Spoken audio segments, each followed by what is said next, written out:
A demissão silenciosa descreve uma tendência dos advogados de evitar o ir acima e além nos escritórios pós-pandemia. Em vez disso, eles fazem o mínimo necessário para manter suas posições. Por exemplo, os dissidentes silenciosos não comparecem às reuniões não obrigatórias, não trabalham mais horas ou não tentam ter um desempenho além das expectativas. A demissão silenciosa dos advogados. Gesto de gestão.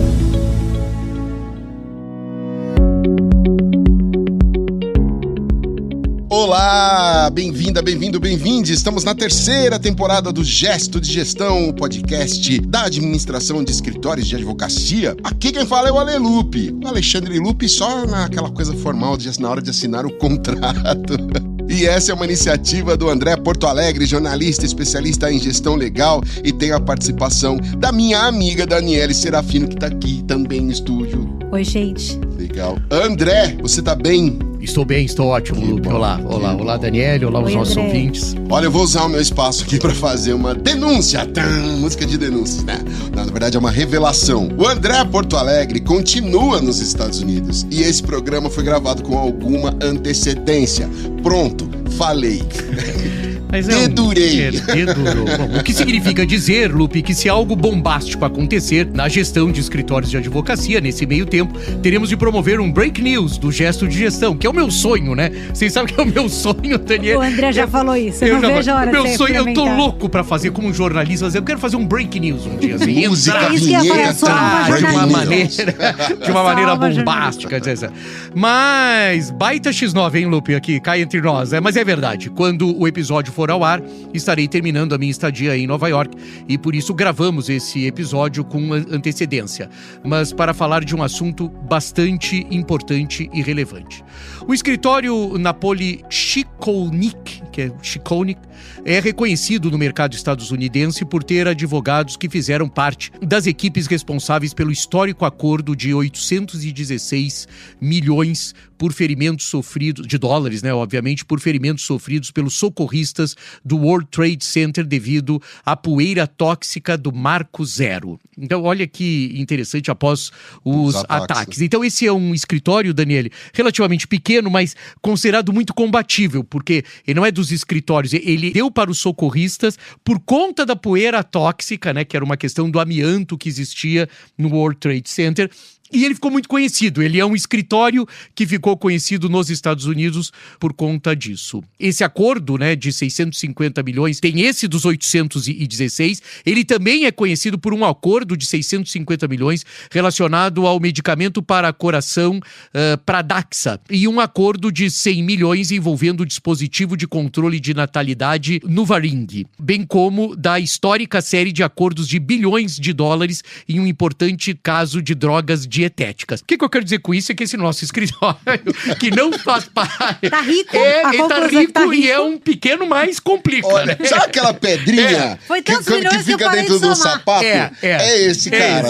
E é curioso, porque quando a gente sai um pouco desse... E no mercado nos Estados Unidos isso é muito comum, você tem diversas iniciativas que não faz parte ou dos 100 maiores ou dos 200 maiores, que é geralmente as duas referências que se tem na advocacia, ou são os 100 maiores, e os 100 maiores, gente, só para também tirar dúvidas sobre isso, é com relação à receita, tá? Então, assim, aqui no Brasil, às vezes a gente relativiza quem é maior. Quem é que é maior? Não, maior é quem tem maior receita. Agora, existem outros filtros também. O maior escritório do mundo em receita é o Kirkland & Ellis, com 6,5 bilhões de dólares.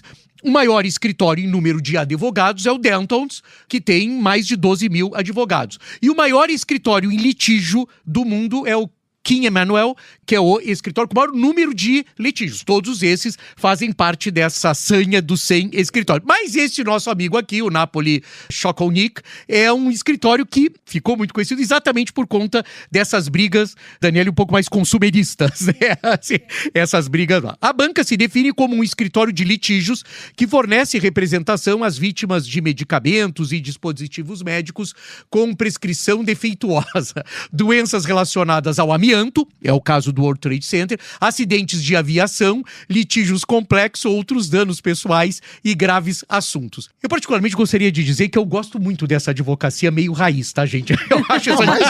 Mas você imagina de filme, dentro... ele gosta dessa história de que dá filme depois. Erin Brockovich. Exatamente. Mas você imagina dentro do 11 de setembro, você acabou de citar só 3 coisas aqui que aconteceram exatamente naquele dia e naquela hora. Fora o resto. Né? Então eu acho super interessante. A gente traz pouco isso pro Gesto de Gestão, porque não são escritórios que se caracterizam por modelos de gestão, né? Sim. Mas, já que eles gostam de graves assuntos, né, foi um grave assunto que colocou o escritório nas páginas da mídia especializada em advocacia nas últimas semanas. A ação contra uma de suas próprias advogadas, a advogada Reiter Palmer, alegando que ela arrecadou centenas de milhares de dólares do escritório enquanto aproveitava o trabalho remoto para se concentrar em sua própria prática, o que significa dizer o seu próprio escritório. Esse é um assunto que tá, Lupe, antes de você... Eu já vi que o Lupe já instalou os olhos. Mas porque...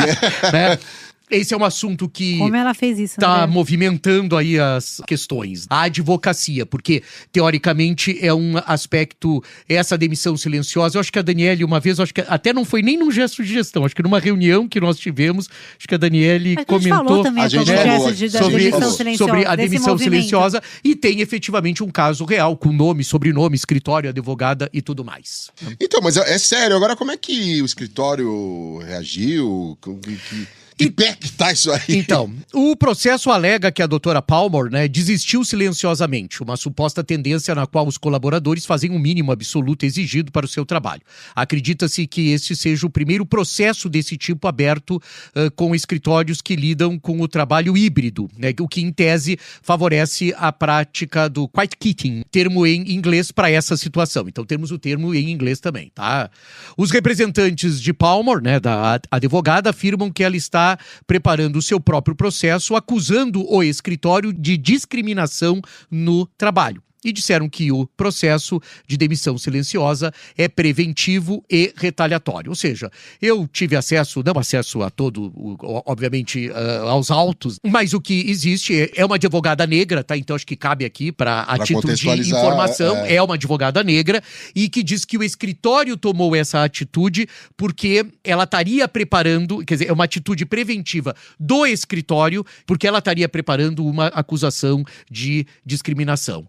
Emily Saul, em reportagem em 24 de fevereiro no New York Law Journal, afirma que, de acordo com a queixa do escritório, logo após a contratação, Palmer estabeleceu sua própria empresa separada, que chamaria-se, né, The Palmer's Group, e que isso viola o contrato de trabalho e a lei de Nova York. Os documentos do tribunal dizem que ela também usou o e-mail da empresa para comercializar o escritório de advocacia externo, ou seja, o dela. É uma situação complicada, fica difícil para nós aqui. Eu trouxe muito mais como elemento de debate, porque envolve um escritório de advocacia e uma advogada. Bom, é claro que eu não conheço profundamente o caso, André, mas me parece que tá havendo uma troca de acusações aí, o que é muito ruim, né? Gera ruído total. Não, é horrível, né? Horrível mesmo. O processo prossegue alegando que uma vez que seu esquema foi descoberto, Palmer tentou extorquir dinheiro do escritório. Não, é terrível, Daniel.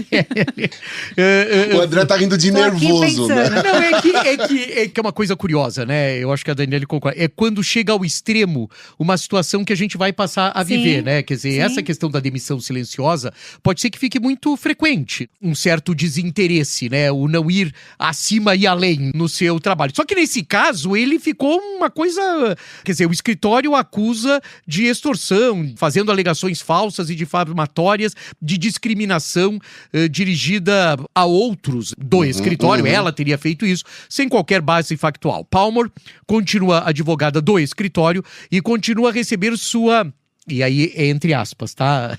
Que é o escritório que fala. Sua enorme remuneração sem fazer nenhum trabalho para o Napoli ataque dos dois lados. Dizem os documentos. E eles complementam, né? Palmer esteve ativa em seu computador por meros minutos por dia, na esmagadora maioria dos dias úteis de 2023. Apesar de enviar registros de tempos diários, ou seja, lançamento de hora, né? São os cronometristas, como nos Estados Unidos são chamados, né? Representando falsamente que ela passou horas realizando pesquisas jurídicas e redigindo e esboçando documentos. O escritório, que é comandado pelos advogados Mary Napoli e Paul Napoli, eles são casados, e Hunter Chokonik, quer reaver nos tribunais os $400 mil que pagou para a advogada, enquanto ela supostamente infringia o contrato de trabalho. Que interessante esse ponto, André.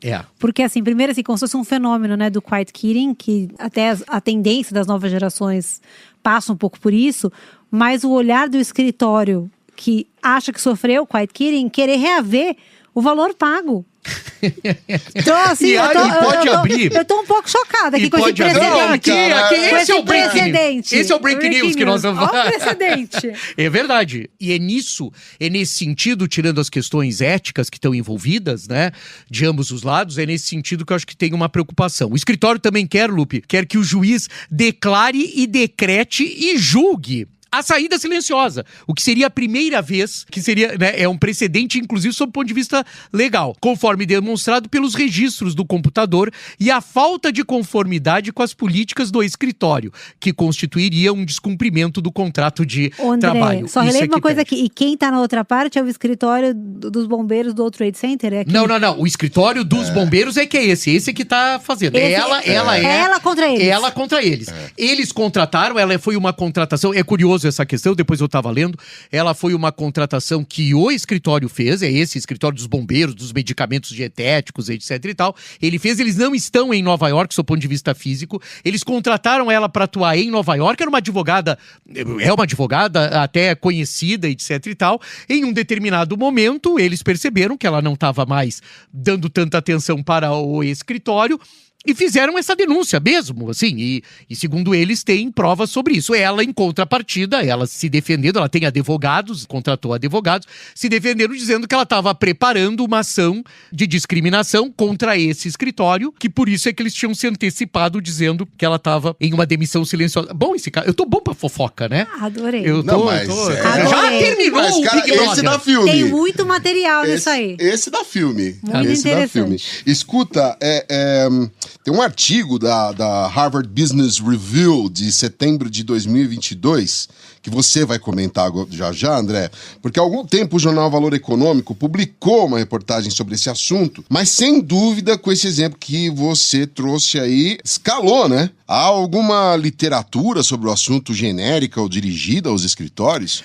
Então, em um artigo exatamente da Harvard Business Review de setembro de 2022, esse artigo tinha o objetivo de explicar o fenômeno do abandono silencioso para executivos preocupados. Os professores Anthony Klotz e Mark Bolino observaram que os desistentes silenciosos, entre aspas isso, continuam cumprindo suas responsabilidades primárias, mas estão menos dispostos a se envolver em atividades conhecidas como comportamentos de cidadania. Chega de ficar até tarde, chegar cedo ou comparecer a reuniões não obrigatórias. Achei bom achar isso que era cidadania. Eu nem sabia que isso era cidadania, né? Poxa. Eu achava que isso fazia... Não, achava, Daniel. É a nossa geração. Eu não sabia, achava que isso fazia parte do negócio. Mas agora eu vou discutir essa questão da cidadania. A reação dos gestores, Lupe, de uma maneira geral, é dúbia. Alguns têm sido tolerantes, em parte porque o mercado de trabalho apertado dos últimos anos torna difícil a substituição de desistentes silenciosos, pelo menos por enquanto. Outros responderam à demissão silenciosa demitindo silenciosamente ou ruidosamente funcionários. O caso do escritório, né? Ou você demite silencioso, já vai embora e não explica muito bem por quê, ou você faz exatamente o que está sendo feito. Eles demitem esses colaboradores que eles consideram negligentes. Na verdade, a demissão silenciosa tornou-se uma frase da moda por si só, geralmente definida como tornar um trabalho tão pouco recompensador que o funcionário se sentiria compelido a pedir demissão. Então, assim, ele fica, só que ele não faz nada, ele silenciosamente age dessa maneira. Climão, né, que fica, essas coisas, gente. É difícil. Mas, enfim. Há um artigo na Law Society Journal de setembro de 22, onde se encontra o seguinte trecho. Então, também, Lupe, respondendo um pouco a tua pergunta, sob o ponto de vista de como é que os escritórios estão fazendo isso. E por que a gente traz isso para os escritórios e traz no gesto de gestão? Porque a gente sabe da pressão dos escritórios de advocacia e dos burnouts, etc e tal. Até foi tema dos nossos 2 últimos programas, aquela pequena franquia que fizemos sobre a questão das pressões. Então a gente sabe que escritórios de advocacia seriam, teoricamente, ambientes propícios para esse tipo de situação da demissão silenciosa. Agravados pela pandemia, porque, sem dúvida nenhuma, o trabalho remoto, o trabalho em casa, ele favorece, de uma certa maneira, um eventual comportamento desse tipo. Eu não estou fazendo aqui nenhum juízo, pelo amor de Deus, gente. Agora, no Law Society Journal tá assim, abre aspas, desistir silenciosamente pode parecer o domínio dos menos comprometidos, mas profissões como a advocacia, onde a ambição e as horas extras estão implícitas, não são imunes ao apelo de fazer apenas o suficiente para sobreviver. Então, olha só, quer dizer, há um jeito da advocacia que favorece um pouco, eu vou fazer o mínimo necessário. E embora a tendência tenha suas raízes nas gerações mais jovens e, segundo o jornal, alfabetizadas em TikTok, os praticantes mais velhos também estão expressando seu descontentamento por meio de uma desistência silenciosa. A mensagem para os advogados e advogadas é clara. Os escritórios que ignoram os sinais de abandono silencioso o fazem por sua conta e risco. Era o alerta do Law Society Journal, que você vê que já começa a abordar, independente do caso da doutora Palmer, não estou aqui colocando nada, porque nem conhecemos profundamente a situação, mas já é. Agora, para um escritório que gostava de casos ruidosos, né, Daniela? Os nossos amigos lá tiveram um caso bem ruidoso, né? André, por favor, acompanhe o desenrolar deste processo. Volte. Queremos novidades. André, você que está aí nos Estados Unidos, traga notícias. Já vai olhar os autos. Eu já me credenciei como amigos Curi, né? Perfeito. Vamos ter uma mensagem por mês. Gesto de gestão precisa conhecer esse tipo. Muito bom. De caso. Acho que sempre quando a gente traz aqui no gesto de gestão, Lupe, questões de recursos humanos, elas são bastante interessantes. Isso afeta, isso é um elemento importante da gestão legal. E quem sabe isso não com essa gravidade toda e não com esse impacto todo desse caso especificamente, mas é bom ficarmos atentos a isso no mundo da advocacia. Você já trouxe aqui em outras edições do Gesto de Gestão a questão de horas trabalhadas, questão de demissão, todas essas questões, mas eu acho que nunca é demais a gente discutir essas culturas que existem do excesso. Eu tenho que trabalhar pra caramba, assim, fazer muita hora extra e mostrar que eu tô trabalhando demais. E aí você tem pessoas doentes. A publicidade é assim também, né? Então... Pra quem tá chegando também desse equilíbrio, né? Isso, talvez a gente vai pra um pêndulo, vai pro outro e talvez a gente chegue no meio, né? Então, eu acho que, sei lá, quando você puder, traga mais esse assunto pra discussão. Agora, quem não desiste nunca, tampouco é silenciosa, é claro, é a dona desta risada. Ele tá aprimorando essa questão, né? Essa apresentação, essa apresentação tá ficando cada vez mais gelada. Não vou falar dos robôs, já vou avisar. Pra tristeza dos que gostam do assunto. Não, nós gostamos também, nós só ficamos assustados. A gente só fica com medo. A gente só retrata aqui com você o susto que a gente toma com os seus robôs, Daniele. Ed Chaves, coloca o nosso robozinho pra chamar a Daniele Serafino no gesto de inovação. No episódio de hoje, vamos falar sobre OnlyFans. OnlyFans, para quem não conhece, é uma plataforma de conteúdo adulto, que ganhou popularidade durante a pandemia. Funciona basicamente assim. Os criadores postam vídeos exclusivos e os assinantes pagam para obter acesso. Mas você deve estar querendo me perguntar o que isso tem a ver com direito e o que isso tem a ver com o gesto de inovação. A cara dos meus aqui colegas demonstrou que fizeram essa pergunta. Mas a novidade do momento é que essa plataforma tem atraído a atenção dos profissionais jurídicos, que buscam uma nova fonte de renda ou uma maneira de aumentar a sua visibilidade profissional. Ou seja, não estamos mais falando da presença dos profissionais jurídicos apenas no LinkedIn, que é a sua plataforma de rede social preferida. E nem nas redes sociais que passaram a ter participação cada vez mais presente dos profissionais, como YouTube, Instagram ou TikTok. Estamos falando de uma nova plataforma. Alguns advogados têm utilizado o OnlyFans para compartilhar insights jurídicos, dicas de carreira e até mesmo treinamento para outros advogados.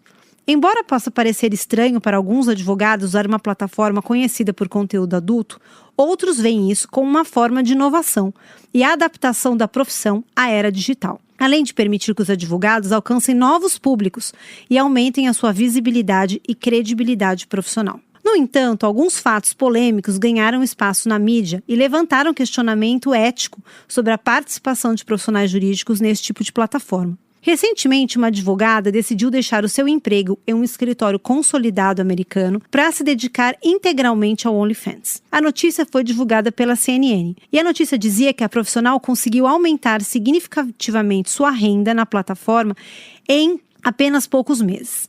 Abre aspas. O mundo está realmente mudando e as carreiras tradicionais não são mais o que costumam ser. Antigamente, empregos como advogado, engenheiro e médico era o que trazia dinheiro e estabilidade.